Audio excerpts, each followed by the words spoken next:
Assalamualaikum warahmatullahi wabarakatuh.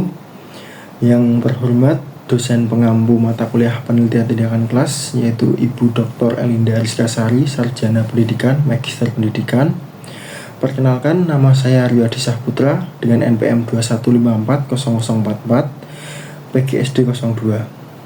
Di sini saya akan presentasikan mengenai proposal penelitian tindakan kelas yang berjudul Analisis Kemampuan Membaca dan Menulis Peserta Didik kelas 1 di SD Negeri Prawit 2, Surakarta nomor 211. Langsung saja, yang pertama di sini ada pendahuluan yang berisikan latar belakang.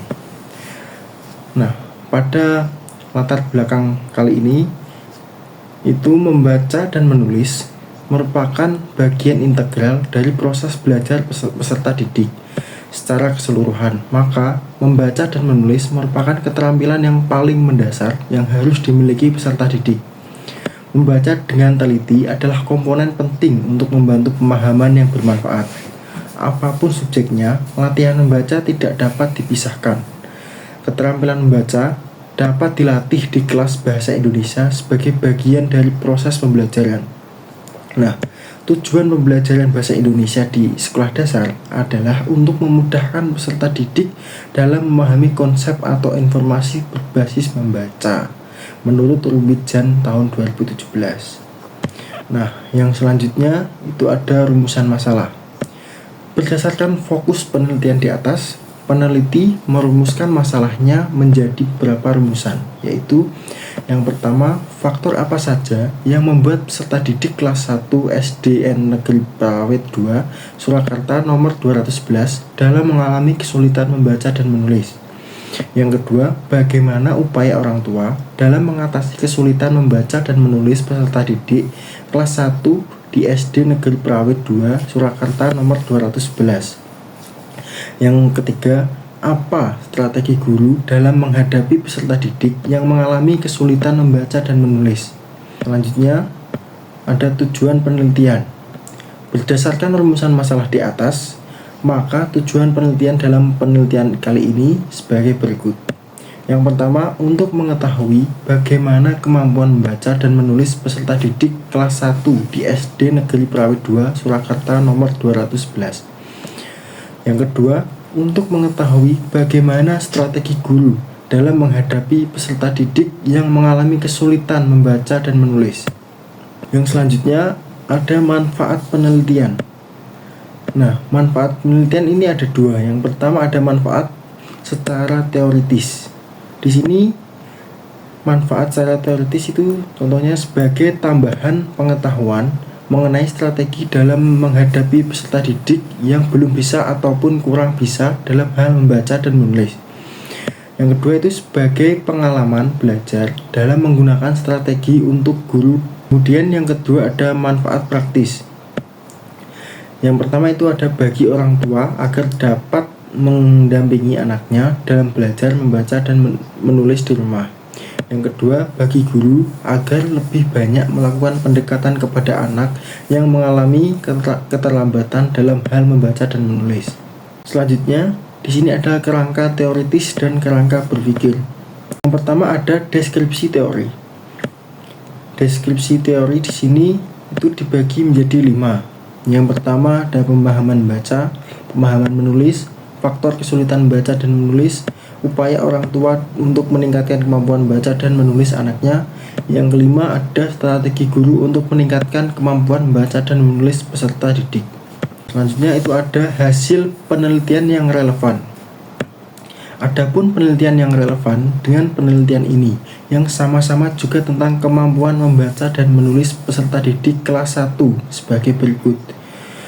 Yang berjudul Analisis Kemampuan Membaca dan Menulis di SDN 106812 Bandar Klipa. Ini dibuat oleh Angeleva Revi Rista Sinaga dan teman-temannya.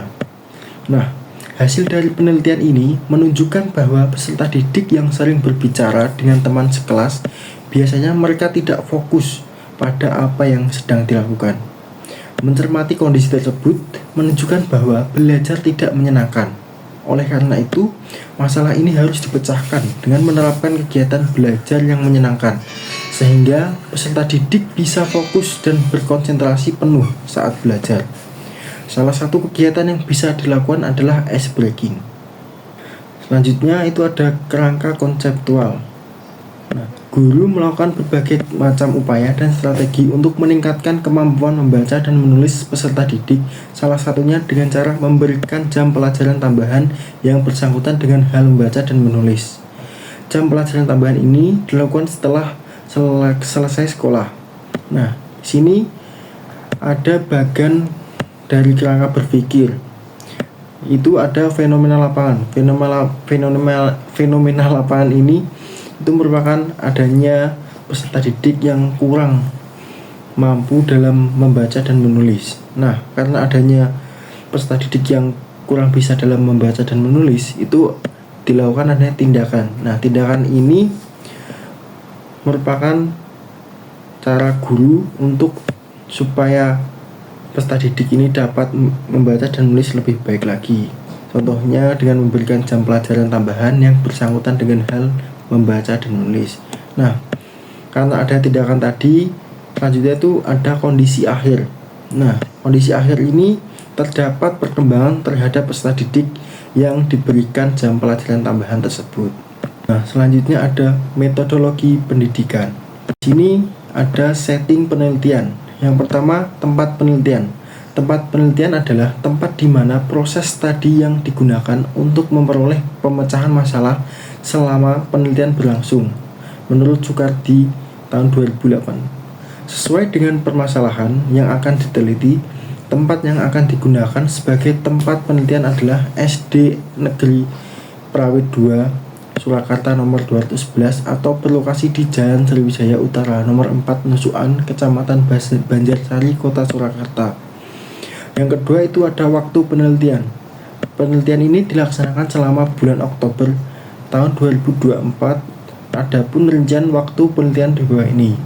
Wawancara dilakukan tanggal 12 Oktober 2024, observasi tanggal 12 Oktober 2024, pengumpulan data 13 Oktober 2024, pengajuan judul 13 Oktober 2024, dan pembuatan proposal 12 Oktober sampai 10 Desember 2024.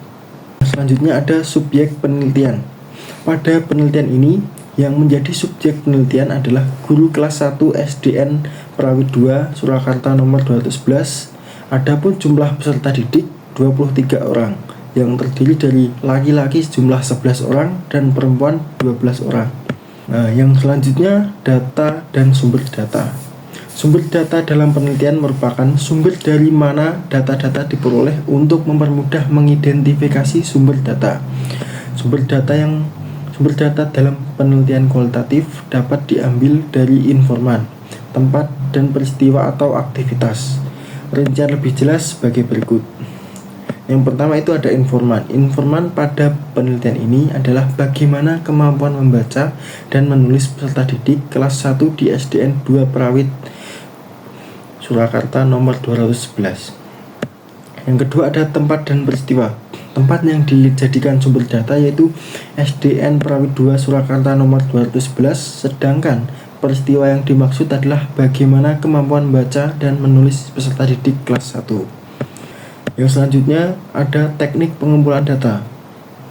Yang pertama ada observasi, yaitu aktivitas terhadap suatu proses atau objek dengan maksud merasakan dan kemudian memahami pengetahuan dari sebuah fenomena berdasarkan pengetahuan dan gagasan yang sudah diketahui sebelumnya untuk mendapatkan informasi-informasi yang dibutuhkan untuk melanjutkan suatu penelitian. Yang kedua ada wawancara, kegiatan tanya jawab antara pihak pewawancara yang mengajukan pertanyaan dengan narasumber yang memberi jawaban informasi sesuai yang dibutuhkan wawancara. Kemudian yang ketiga ada dokumentasi. Dokumentasi ini merupakan sebuah cara yang dilakukan untuk menyediakan dokumen-dokumen dengan menggunakan bukti yang akurat dari pencatatan sumber-sumber informasi khusus dari karangan atau tulisan, wasiat, buku, undang-undang, dan sebagainya. Selanjutnya, di sini ada teknik analisis data. Adapun alur analisis penelitian yang mengikuti model analisis yang diungkapkan Miles dan Huberman, yaitu sebagai berikut. Yang pertama ada pengumpulan data, yang kedua ada reduksi data, yang ketiga ada penyajian data, dan yang keempat ada penarikan kesimpulan. Selanjutnya ada indikator keberhasilan penelitian. Indikator kinerja dalam penelitian ini adalah yang pertama, solusi guru dan orang tua terhadap perkembangan belajar membaca dan menulis peserta didik kelas 1 di SD Negeri Prawit 2 Surakarta nomor 2211 dengan diterapkan pendampingan yang lebih secara terus-menerus untuk memantau kemampuan peserta didik yang masih mengalami kesulitan belajar membaca dan menulis. Dengan ini, hubungan antar guru dan orang tua semakin aktif dan saling bekerja sama untuk mendampingi belajar peserta didik. Yang selanjutnya itu nilai perkembangan dan pemahaman peserta didik dalam konteks membaca dan menulis semakin berkembang. Kemudian ada prosedur penelitian. Nah, pada prosedur penelitian ini yaitu menguraikan rancangan penelitian. Dalam PTK, rancangan penelitian diwujudkan dalam bentuk siklus. Dalam PTK sebaiknya dibuat dalam minimal 2 siklus. Setiap siklus meliputi 1. Perencanaan, 2. Pelaksanaan tindakan kelas, 3. Observasi, dan yang keempat ada refleksi atau perenungan. Di sini merupakan daftar pustaka dari proposal yang saya buat. Nah, mungkin cukup sekian presentasi dari saya. Bila ada salah kata, saya mohon maaf sebesar-besarnya. Wassalamualaikum warahmatullahi wabarakatuh.